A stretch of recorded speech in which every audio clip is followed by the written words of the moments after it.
Durante a Segunda Guerra Mundial, um capítulo da batalha pelo controle do Oceano Atlântico aconteceu em Santa Catarina.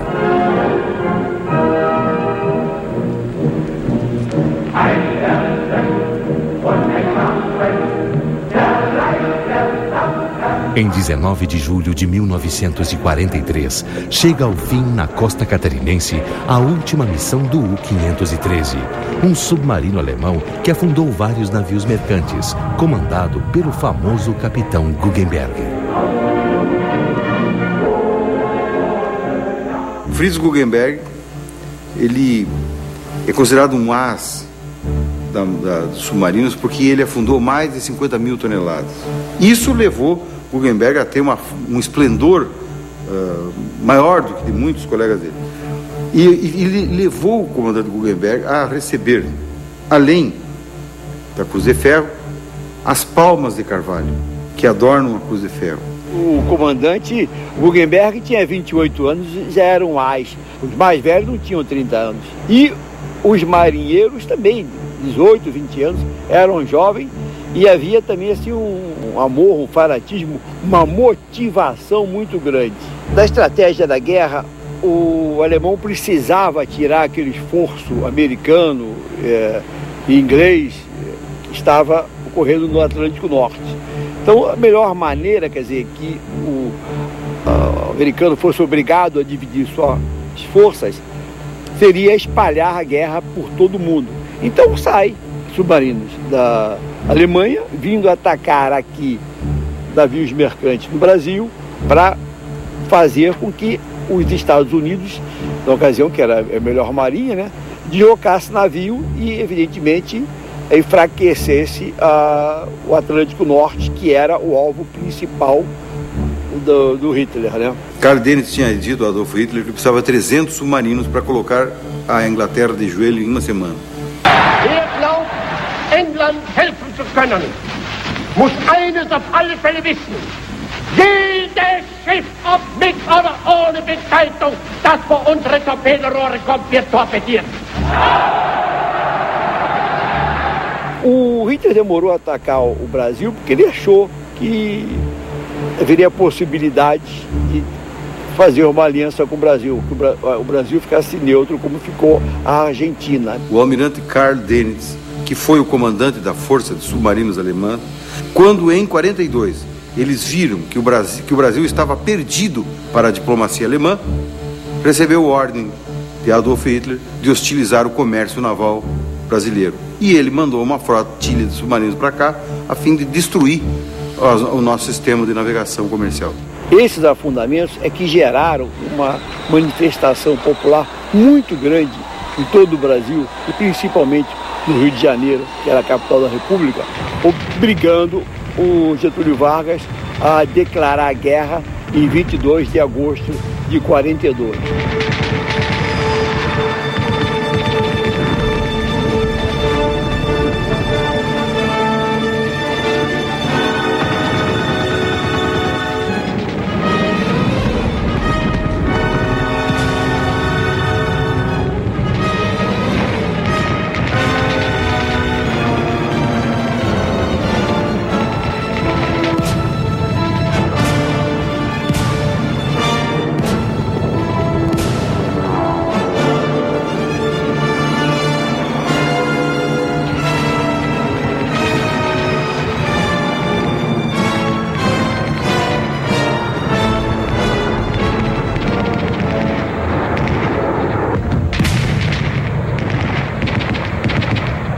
São diversos os navios que são afundados e isso vai causar uma revolta muito grande na população, que inclusive faz passeata, joga pedra nas vidraças dos alemães e italianos, derruba estátuas no centro da cidade.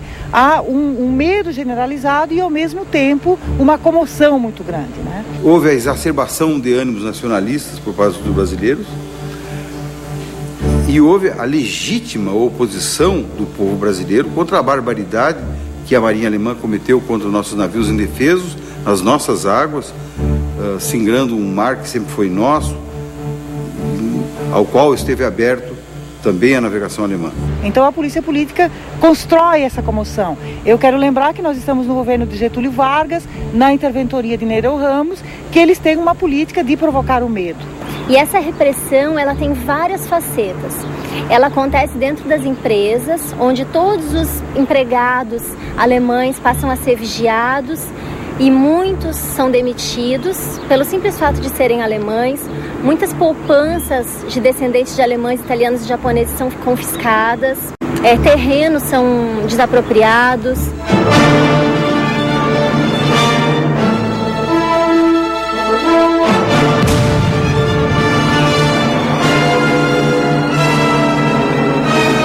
Foi todo um contexto.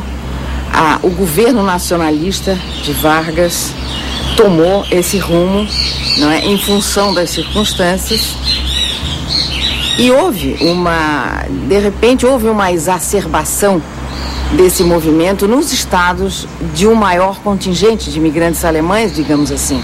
A importância da companhia foi realmente muito grande, muito forte. Fazia o intercâmbio de mercadorias e de passageiros também. Durante muitos anos, ela foi o elo de ligação da ilha e do estado com o restante do Brasil. Durante a guerra, naturalmente, as coisas se modificaram um pouco, até porque o carvão era importado, então a navegação diminuiu o ritmo.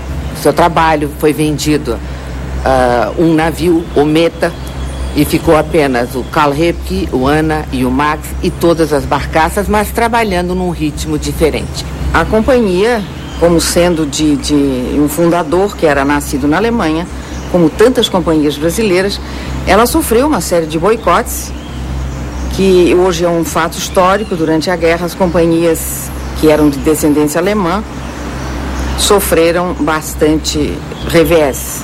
Havia o temor de que os alemães e italianos que estivessem no litoral do estado se comunicassem então com esses submarinos e por aí então oportunizassem uma invasão, né, à costa do estado. Os alemães transferiram para essa região instalaram N postos de comunicação para falar com os seus postos de escuta lá na Alemanha.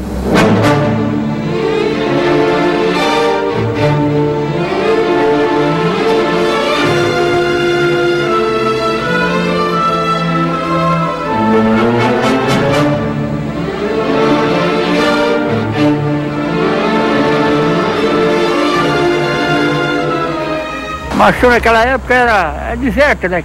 Não existia ninguém, não tinha casa, só tinha um ranchinho de pescador aqui. E mais aí é saber aqui que tudo era tanque de óleo de baleia aí que existia aí. Mas nada, não existia a luz de querosena e não tinha mais nada. E aí veio fixar a residência aqui um alemão, e no momento agora não sei o nome dele, isso aqui era de família de Joinville. E ali na Ilha das Companhias eles colocaram 5 casas e uma garagem. Aí depois ele veio fundar uma pesca de baleia aí. E a guerra começou em 1939 e ela terminou em 45. E dentro desse período, diz o pessoal aqui da armação, o pessoal antigo, como meu pai, os meus avós, falavam que ele não era um pescador de baleia, que ele não matou nenhuma baleia, apenas comprou uma lá em Ibituba e trouxe para aqui. Ele nunca matou uma baleia. Ele derreteu um aí, foi achada que achou boiada no mar, mas já sempre falava que ele estava aí para matar baleia, mas era negativo. Nunca matou baleia. Fazia capoava as baleias, mas não conseguia nada. Então ele chamava de quinta coluna, que no momento eu não sei o que se explica bem isso aí. Quinta coluna era uma expressão dita para os traidores da pátria. Então era muito comum as pessoas que fossem presas serem colocadas como vistas e tidas como quinta colunas. Inclusive o DOPS edita à época um escrito, né, um manual de recomendações de como se descobre um quinta coluna no meio das pessoas. Para mim a história dele ele tinha comunicação no tempo da guerra, né, cara? Um submarino viram muito submarino aqui aparecendo aqui atrás de companhia. Aí botaram vigia de noite, aí se afastou. Aí não apareceu mais. E apareceu à noite aqui fora da Ilha da Companhia uma luz. E eles comunicar, porque tinha que ir a cavalo lá no aeroporto, e comunicar que tinha aparecido uma luz. E eles vieram, dizem que pegaram esse submarino alemão. Aí quando terminou a guerra da Alemanha, as casas ficaram ali, ele saiu, foi embora em Joinville, ele com a família, e o pessoal da cidade, do centro, vieram aqui e invadiram as casas todas. Tem certeza que ele tinha rádio, que aquela casinha que tinha lá era uma casa de rádio? Uns dizem que era um rádio grande, transmissor, que falava com a Alemanha. Outros dizem que era o dinheiro, ouro e prata que ele tinha guardado ali dentro. Um aparelho lá que ele tirou um quadro desse tamanho, o que era aquilo? Rádio comunicar. Naquele tempo a comunicação não era por fala, era por ponto. Agora, se vocês quiserem dar uma olhadinha para mostrar tudo, eu vou mostrar tudo dentro das casas, tudo local lá.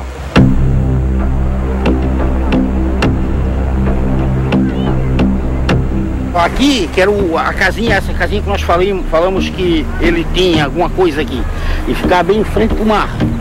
Tá? Só que depois foi desmanchado. Agora o concreto, a laizinha tá aqui enterrada embaixo da grama aí. Passou a mão numa lata de pinche preto, fez uma cruz naquela pedra ali, ó.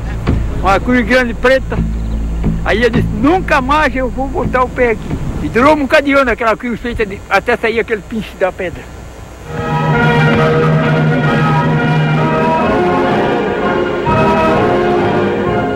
A propaganda política é uma arma poderosa, né? E no tempo da guerra ela é utilizada sobremaneira por ambos os lados.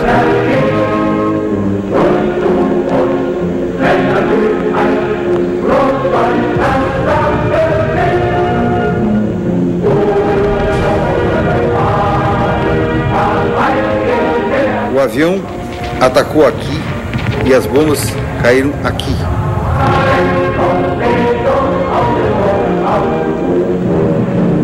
O efeito das primeiras bombas mexeu com o navio e derrubou todos os marinheiros que estavam a bordo.